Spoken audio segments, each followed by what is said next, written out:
Espiritualmente. Libro de los Mediums. Allan Kardec. Capítulo 17. Formación de los Mediums. Desarrollo de la mediumnidad. Cambio de escritura. Pérdida y suspensión de la mediumnidad. Desarrollo de la mediumnidad. Nos ocuparemos especialmente aquí de los mediums escribientes, porque es la clase de mediumnidad más extendida y además porque es, a la vez, la más sencilla, la más cómoda, la que da los resultados más satisfactorios y más completos, es, también, la que todos ambicionan. Desgraciadamente no hay hasta ahora ningún diagnóstico que pueda indicar siquiera aproximadamente que se posee esta facultad. Las señales físicas en las cuales ciertas personas han creído ver indicios, no tienen nada de cierto. Se la encuentra en los niños y en los viejos, en los hombres y en las mujeres, cualquiera que sea su temperamento, el estado de salud y el grado de desarrollo intelectual y moral. Solo hay un medio de acreditar la existencia, que es el ensayo. Se puede obtener la escritura, como lo hemos visto por medio de las cestitas y tablitas, o directamente con la mano, siendo más fácil este último modo, y se puede decir el único empleado hoy día, es el que aconsejamos con preferencia. El procedimiento es de los más sencillos, consiste únicamente en tomar un lápiz y papel y colocarse en la posición de una persona que escribe, sin otra preparación, pero para tener un buen éxito son dispensables muchas recomendaciones. Como disposición material recomendamos el evitar todo lo que pueda molestar el libre movimiento de la mano, siendo preferible que ésta no descanse del todo sobre el papel. La punta del lápiz debe apoyarse suficientemente para trazar, pero no tanto que pruebe resistencia.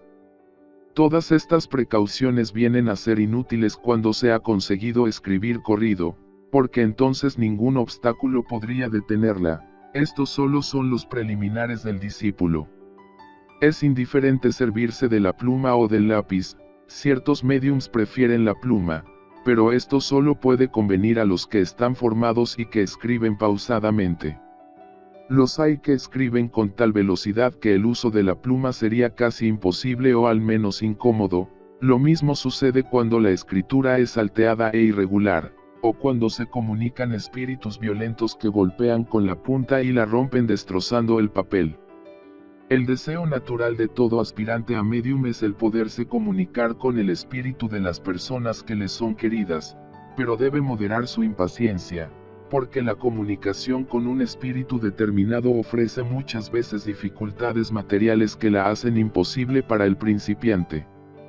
Para que un espíritu pueda comunicarse, es preciso que entre él y el medium haya relaciones fluídicas, que no se establecen siempre instantáneamente, sino a medida que la facultad se desarrolla y que el medium adquiere poco a poco la aptitud necesaria para entrar en relación con el primer espíritu que se presenta. De consiguiente puede suceder que con aquel con quien uno desea comunicarse no esté en condiciones propicias para hacerlo, a pesar de su presencia. Así como puede también suceder que no tenga la posibilidad ni el permiso de venir al llamamiento que se le hace. Por esto conviene en un principio no obstinarse en evocar a un espíritu determinado con exclusión de cualquier otro, porque acontece muchas veces que con aquel no se establecen las relaciones fluídicas con tanta facilidad, por simpatía que se tenga por él. Antes, pues, de pensar en obtener comunicaciones de tal o cual espíritu, es necesario dedicarse al desarrollo de la facultad, y para esto es preciso hacer un llamamiento general y dirigirse sobre todo a su ángel guardián. En esto no hay fórmula sacramental, cualquiera que pretendiera dar una, puede tacharse resueltamente de falsa, porque los espíritus no atienden a la forma sino al fondo. La evocación debe hacerse siempre en nombre de Dios, y se la puede hacer en los términos siguientes o parecidos. Ruego a Dios Todopoderoso permita a un buen espíritu comunicarse conmigo y hacerme escribir. Ruego también a mi ángel guardián tenga la bondad de asistirme y apartar a los malos. Se espera entonces que un espíritu se manifieste haciendo escribir alguna cosa. Puede que se presente el que se desea, así como puede ser un espíritu desconocido o el ángel guardián. De todos modos, generalmente, se da a conocer escribiendo su nombre, pero entonces se presenta la cuestión de identidad, una de las que requieren más experiencia, pues hay pocos principiantes que no estén expuestos a ser engañados. Trataremos de ella más adelante en un capítulo especial.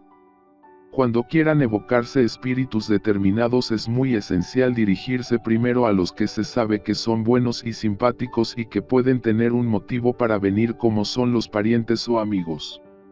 En este caso la evocación puede formularse de este modo: en nombre de Dios Todopoderoso ruego al espíritu de tal que se comunique conmigo, o bien, ruego a Dios Todopoderoso permita al espíritu de N el comunicarse conmigo, o cualquiera otra fórmula respondiendo al mismo pensamiento.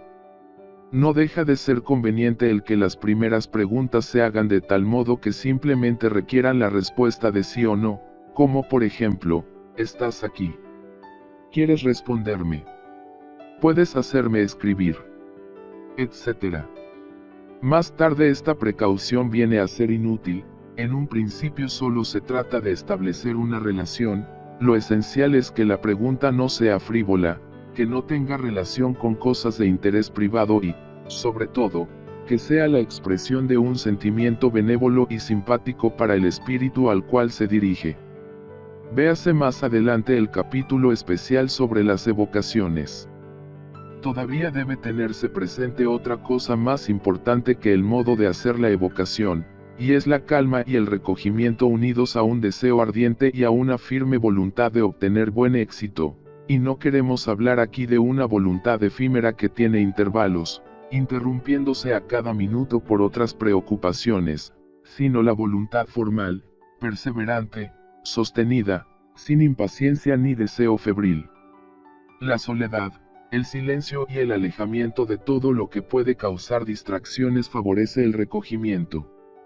Entonces solo queda una cosa por hacer, que es renovar todos los días las tentativas durante 10 minutos o un cuarto de hora, todo lo más cada vez, por espacio de 15 días, un mes, 2 meses, y más si es necesario. Conocemos médiums que no se han formado hasta después de 6 meses de ejercicio, mientras que otros escriben corrientemente desde la primera para evitar tentativas inútiles. Se puede interrogar por otro medium a un espíritu formal y adelantado, pero debe notarse que cuando se pregunta a los espíritus si uno es medium o no, responden casi siempre afirmativamente, lo que no impide que los ensayos sean muchas veces infructuosos. Esto se explica naturalmente. Se hace al espíritu una pregunta general y responde de una manera general. Ya se sabe que nada es tan elástico como la facultad medianímica, puesto que puede presentarse bajo las formas más variadas y en grados muy diferentes. Se puede, por lo tanto, ser medium sin apercibirse de ello, y en un sentido diferente del que uno cree. Si hacemos una pregunta vaga, verbigracia, ¿soy medium?, el espíritu puede responder, sí, pero si se la hacemos precisa, ¿soy medium escribiente?, puede responder, no. También es preciso tomar en cuenta la naturaleza del espíritu a quien se pregunta, pues los hay tan ligeros e ignorantes que responden a tontas y a locas como verdaderos calaveras atolondrados. Por esto aconsejamos el dirigirse a los espíritus ilustrados, que generalmente contestan gustosos a estas preguntas e indican la mejor marcha que debe seguirse si ven posibilidad de tener buen resultado. Lo que muchas veces da muy buenos resultados es el auxilio momentáneo de un buen medium escribiente flexible y formado.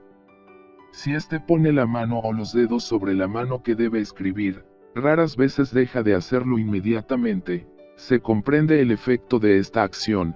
La mano que tiene el lápiz viene a ser de cierto modo un apéndice de la mano del medium, como lo sería una cestita o una tablita, pero esto no impide que este ejercicio sea muy útil cuando se puede emplear, pues que, regularizado y repetido a menudo, ayuda a vencer el obstáculo material y provoca el desarrollo de la facultad.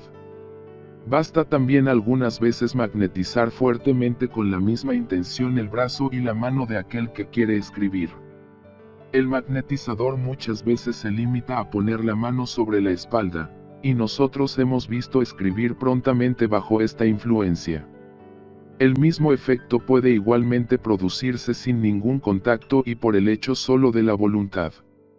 Se concibe sin trabajo que la confianza del magnetizador en su propia potencia para producir este resultado, debe hacer aquí un gran papel, y que un magnetizador incrédulo tendría poca o ninguna acción.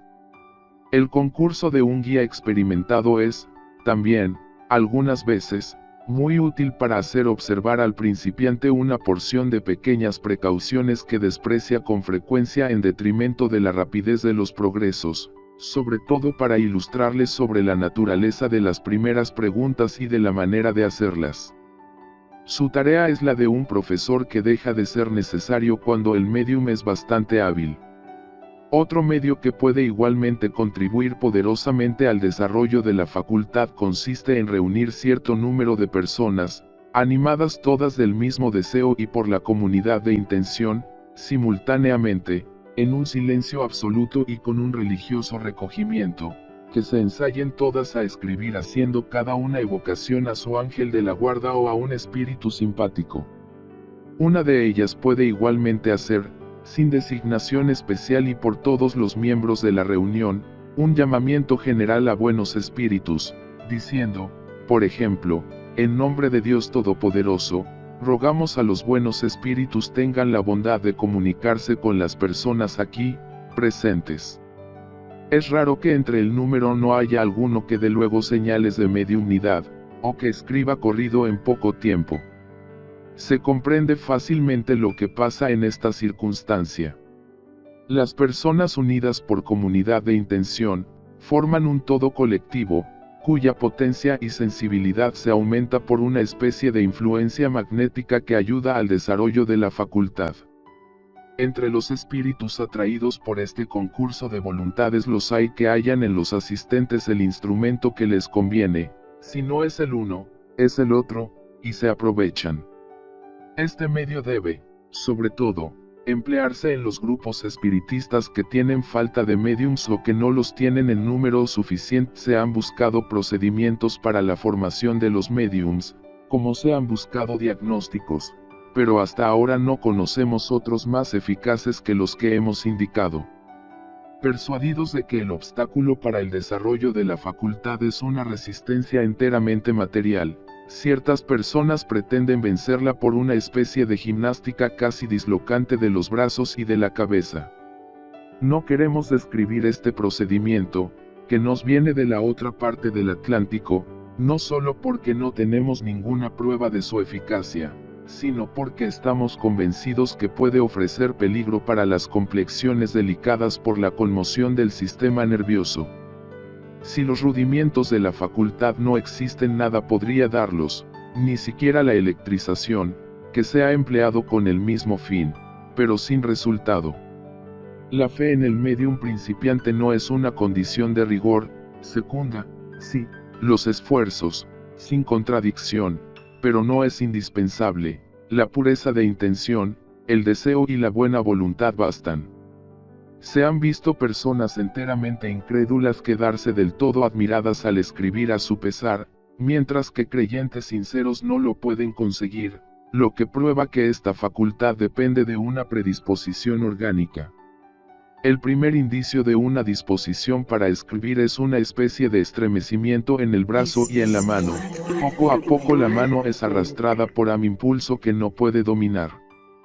Muchas veces en un principio solo traza rasgos insignificantes, luego se dibujan los caracteres poco a poco, haciéndose cada vez más claros y la escritura acaba por adquirir la rapidez de la escritura corrida.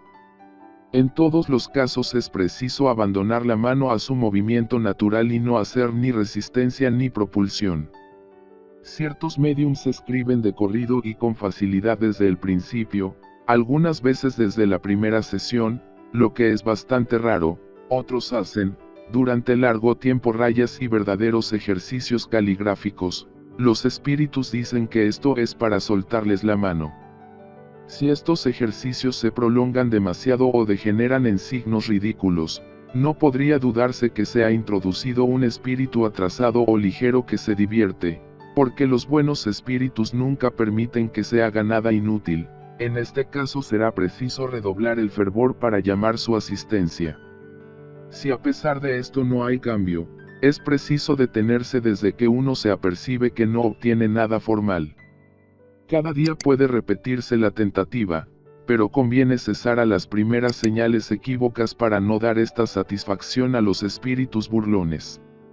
Además de estas observaciones, un espíritu añade lo siguiente: hay médiums cuya facultad no puede pasar de estos signos, cuando al cabo de algunos meses no se obtienen sino cosas insignificantes, como sí o no o letras sin sentido, es inútil persistir ensuciando papel. Estos son mediums, pero mediums improductivos. Por lo demás, las primeras comunicaciones que se obtienen no deben considerarse sino como ejercicios que se confían a espíritus secundarios. Por lo mismo solo se las debe dar una mediana importancia, en razón a que los espíritus que se emplean en esto son, por decirlo así, como maestros de escritura para desbastar al medium principiante, porque no creáis nunca que sean espíritus elevados los que se ocupan en estos ejercicios preparatorios que hace el medium. Puede suceder que si el medium no tiene un objeto formal, estos espíritus permanezcan y se adhieran a él. Casi todos los mediums han pasado por este crisol para desarrollarse. A ellos, pues, corresponde hacer todo lo posible para conseguir la simpatía de los espíritus verdaderamente superiores. El escollo de la mayor parte de los mediums principiantes está en tener comunicaciones con espíritus inferiores, y deben tenerse por dichosos cuando solo son espíritus ligeros. Toda su atención debe fijarse en no dejarles tomar pie, porque una vez han echado el áncora no siempre es fácil desembarazarse de ellos. Este punto es tan capital, sobre todo al principio, que sin las precauciones necesarias puede perderse el fruto de las más bellas facultades. Lo primero que debe hacerse es ponerse con una fe sincera bajo la protección de Dios y reclamar la asistencia del ángel de la guarda. Este es siempre bueno, mientras que los espíritus familiares, simpatizando con las buenas o las malas cualidades del medium, pueden ser ligeros y también malos. Después es preciso dedicarse con un cuidado escrupuloso a reconocer por todos los indicios que suministra la experiencia, la naturaleza de los primeros espíritus que se comunican, y de los cuales es siempre prudente desconfiar. Si estos indicios son sospechosos, debe hacerse una evocación ferviente al ángel de la guarda, y rechazar con todas sus fuerzas al espíritu malo, probándole que uno no es su juguete, a fin de desanimarle. Por esto es indispensable el previo estudio de la teoría si se quieren evitar los inconvenientes inseparables de la inexperiencia. Sobre este asunto se encontrarán instrucciones muy extensas en los capítulos de la obsesión y de la identidad de los espíritus. Limitándonos ahora a decir que además del lenguaje se pueden tener como pruebas infalibles de la inferioridad de los espíritus, todos los signos, figuras, emblemas inútiles o pueriles, toda escritura extravagante, truncada y torcida con intención, de dimensiones exagerables o afectando formas ridículas e inusitadas. La escritura puede ser muy mala, aún poco legible, lo que depende más bien del medium que del espíritu, sin tener nada de insólito. Hemos visto mediums de tal modo engañados, que medían la superioridad de los espíritus por la dimensión de los caracteres, dando gran importancia a las letras de molde como caracteres de imprenta. Puerilidad evidentemente incompatible con una superioridad real. Es muy importante no caer sin quererlo bajo la dependencia de los espíritus malos, pero lo es más aún el hacerlo voluntariamente, y es preciso evitar que un deseo inmoderado de escribir haga creer que es indiferente el dirigirse al primero que se presenta, del que no se podrá desembarazar más tarde, si no conviene, porque nadie pide asistencia a un mal espíritu impunemente, pues que éste hace pagar caros sus servicios. Algunas personas, impacientes por ver desarrollarse en ellas la facultad medianímica, demasiado lenta a su parecer, han tenido la idea de llamar en su ayuda a un espíritu cualquiera, aunque fuese malo, contando poderlo despedir enseguida. Muchos han sido servidos a su gusto y han escrito inmediatamente, pero el espíritu, haciendo poco caso de que le llamasen porque no podían escribir, no ha sido tan dócil en irse como en presentarse. Conocemos algunos que han sido castigados con obsesiones de años y de todas clases, por las más ridículas sofisticaciones, por una fascinación tenaz y aún por desgracias materiales, y las crueles expresiones por creerse bastante fuertes para alejarles cuando quisieran.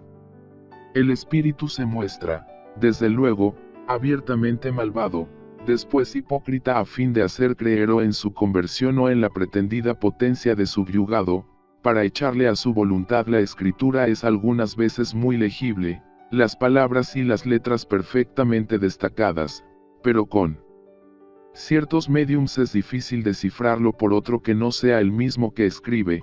Es preciso acostumbrarse a esto. Muchas veces su forma es a grandes rasgos. Los espíritus son poco económicos de papel. Cuando una palabra o una frase es poco legible, se ruega al espíritu que tenga la bondad de volverla a poner, lo que hace generalmente con gusto. Cuando la escritura es habitualmente ilegible, aun para el medium, este consigue casi siempre obtenerla más clara por medio de ejercicios frecuentes y sostenidos, poniendo una fuerte voluntad y suplicando con ardor al espíritu el ser más correcto. Ciertos espíritus adoptan muchas veces signos convencionales que quedan en uso en las reuniones habituales. Para indicar que una pregunta les desagrada y que no quieren responder a ella, harán por ejemplo una larga raya o alguna cosa equivalente.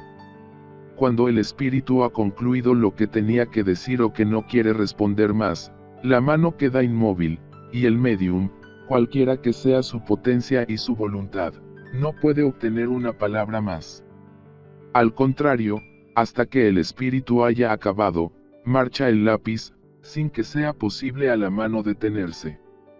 Quiere decir espontáneamente alguna cosa, la mano coge convulsivamente el lápiz y se pone a escribir sin poder hacer oposición.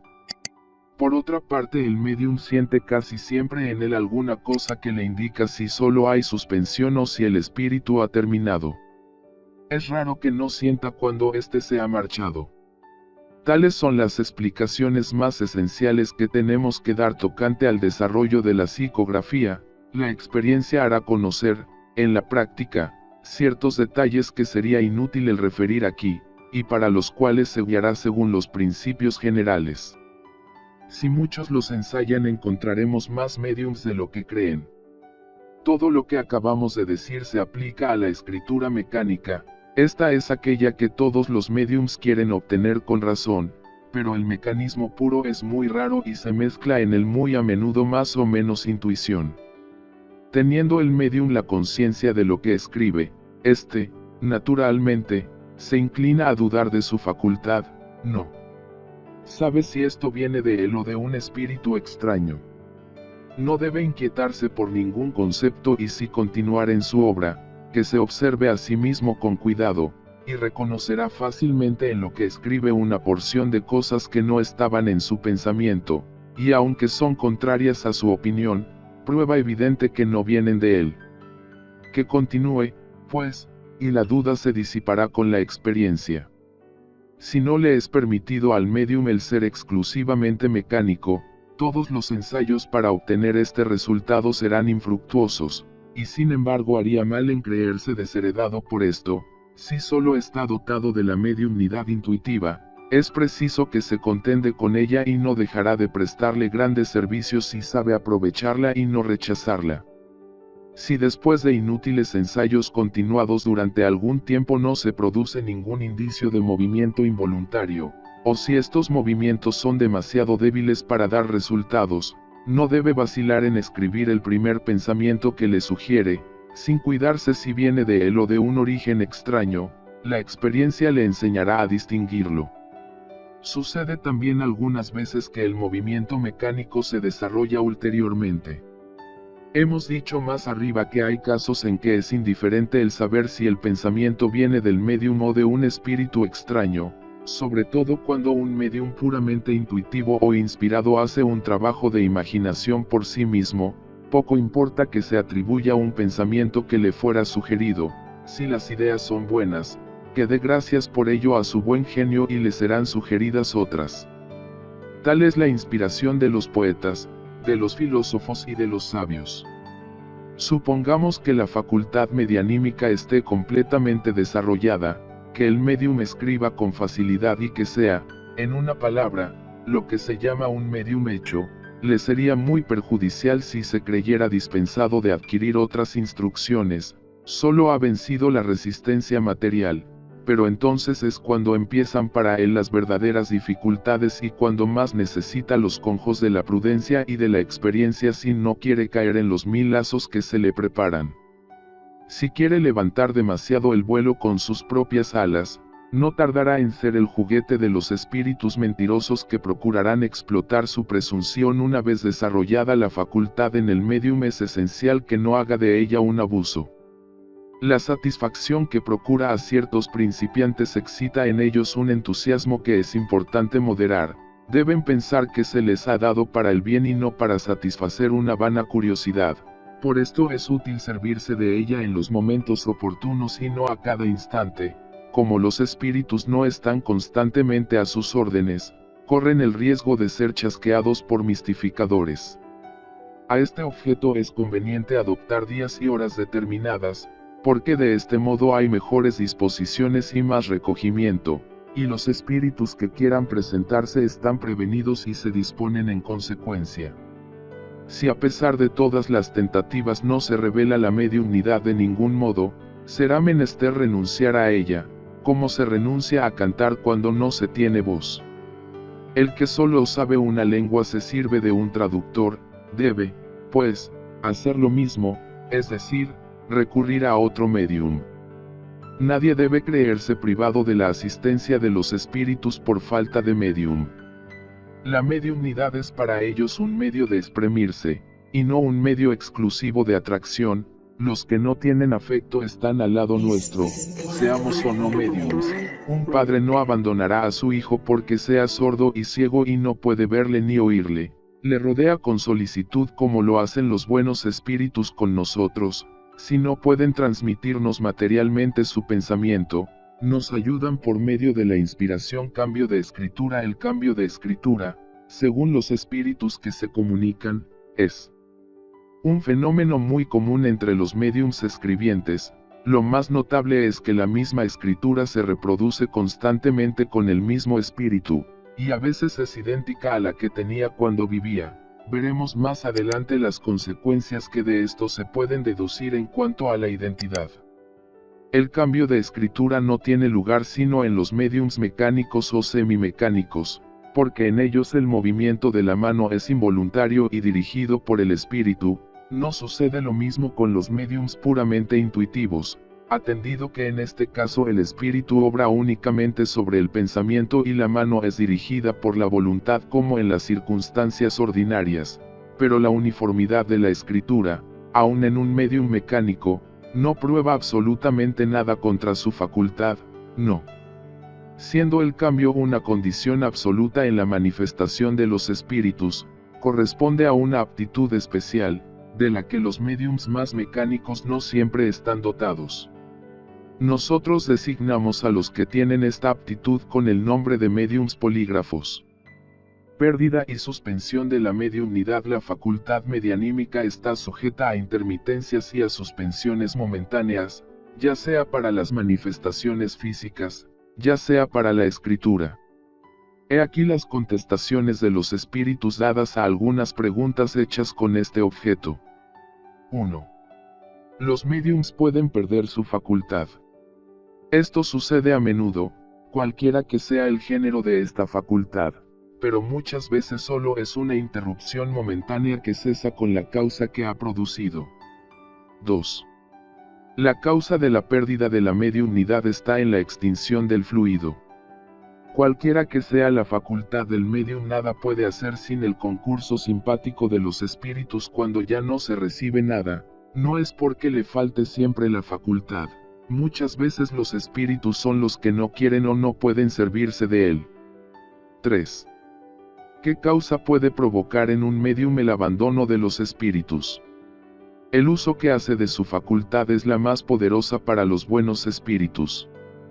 Podemos abandonarle cuando se sirve de ella para cosas frívolas o con miras ambiciosas, cuando rehúsa participar nuestra palabra o nuestros hechos a los encarnados que lo desean o que lo necesitan ver para estar convencidos. Este don de Dios no se concede al médium para que se divierta, y aún menos para servir su ambición, sino para su propia mejora y para hacer conocer la verdad a los hombres. Si el espíritu ve que el médium no corresponde a sus miras y no aprovecha las instrucciones y las advertencias que le da, se retira para buscar un protegido más digno. 4. El espíritu que se retira, puede ser reemplazado y en este caso no comprenderíamos la suspensión de la facultad. No faltan espíritus que lo que más desean es comunicarse y están prontos a reemplazar a los que se retiran, pero cuando es un buen espíritu el que abandona al médium, puede muy bien no delarle sino momentáneamente y privarle por cierto tiempo de toda comunicación, a fin de que le sirva de lección y probarle que su facultad no depende de él y no debe envanecerse por tenerla. Esta impotencia momentánea es también para dar una prueba al médium de que escribe bajo una influencia extraña, de otro modo no habría intermitencia. Por otra parte, la interrupción de la facultad no es siempre un castigo, acredita algunas veces el cuidado del espíritu por el médium a quien estima, quiere procurarle un reposo material que juzga necesario y en este caso no permite que le reemplacen otros espíritus. 5. Se ven, sin embargo, médiums muy meritorios, moralmente hablando, que no tienen ninguna necesidad de reposo, y son muy contrariados por las interrupciones cuyo objeto no comprenden.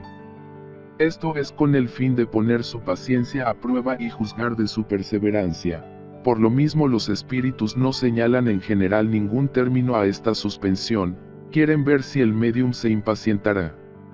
Muchas veces te vienes para dejarles el tiempo de meditar las instrucciones que les han dado, y en esta meditación de nuestras enseñanzas reconocemos los espiritistas verdaderamente formales.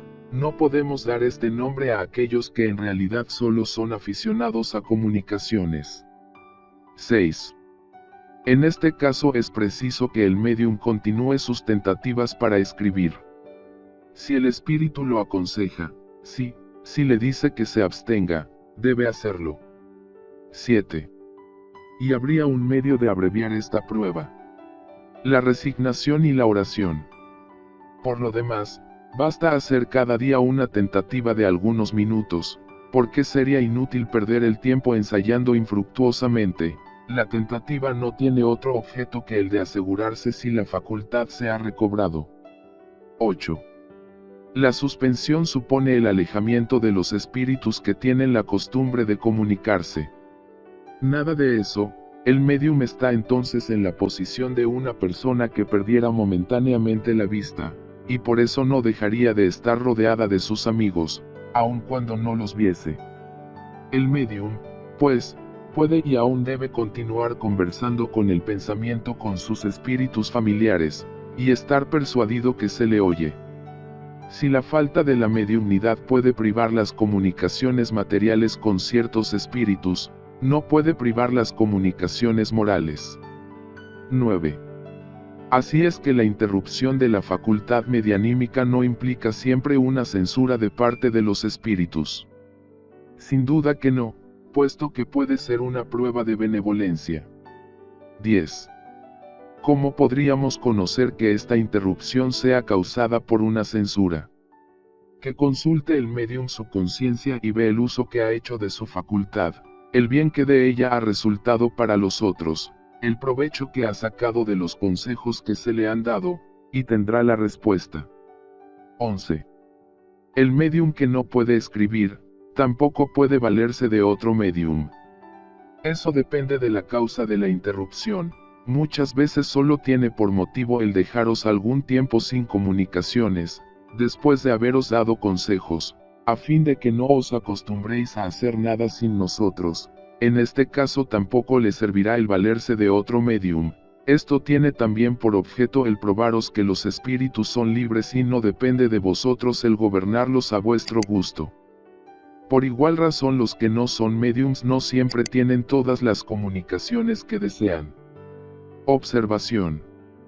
En efecto, debe observarse que aquel que recurre a un tercero para las comunicaciones, teniendo la cualidad de medium, muchas veces no obtiene nada satisfactorio, mientras que en otras ocasiones las respuestas son muy explícitas. Esto depende de tal modo de la voluntad del espíritu, que nada se adelanta cambiando de medium. Parece con respecto a esto, que los mismos espíritus se ponen de acuerdo, porque lo que no se obtiene de uno, tampoco se obtiene de otro. Entonces es preciso abstenerse, no insistir ni impacientarse, si no se quiere ser el juguete de los espíritus mentirosos, que responderán si tanto se desea, y los buenos les dejarán hacer para castigar nuestra impaciencia. 12. ¿Con qué fin la providencia ha dotado a ciertos individuos de la mediunidad de una manera especial? Es una misión que se les ha encargado y por lo que son dichosos. Estos son los intérpretes entre los espíritus y los hombres. 13. Hay, sin embargo, mediums que no emplean su facultad sino con repugnancia. Son mediums imperfectos, no conocen el precio del favor que se les ha concedido. 14.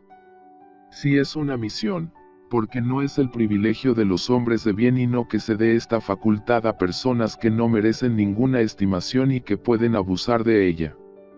Se les da porque tienen necesidad de su propio mejoramiento y a fin de que ellos mismos estén en disposición de recibir buenas enseñanzas. Si no se aprovechan de ellas sufrirán las consecuencias. Jesús no dirigía con preferencia su palabra a los pecadores, diciendo que es preciso dar a aquel que no tiene. 15. Las personas que tienen un gran deseo de escribir como mediums, sin conseguirlo, pueden creer por esto mismo falta de benevolencia de los espíritus hacia ellos, por alguna causa. No, porque Dios puede haberles rehusado esta facultad, como puede haberles rehusado el don de la poesía o de la música, pero si no gozan de este favor pueden tener otros. 16. ¿Cómo puede perfeccionarse el hombre con la enseñanza de los espíritus, cuando no tienen los medios de recibir esta enseñanza directa por sí mismo ni por otros mediums? ¿Acaso no tiene libros como el cristiano tiene el Evangelio? Para practicar la moral de Jesús el cristiano no necesita oír las palabras de su boca.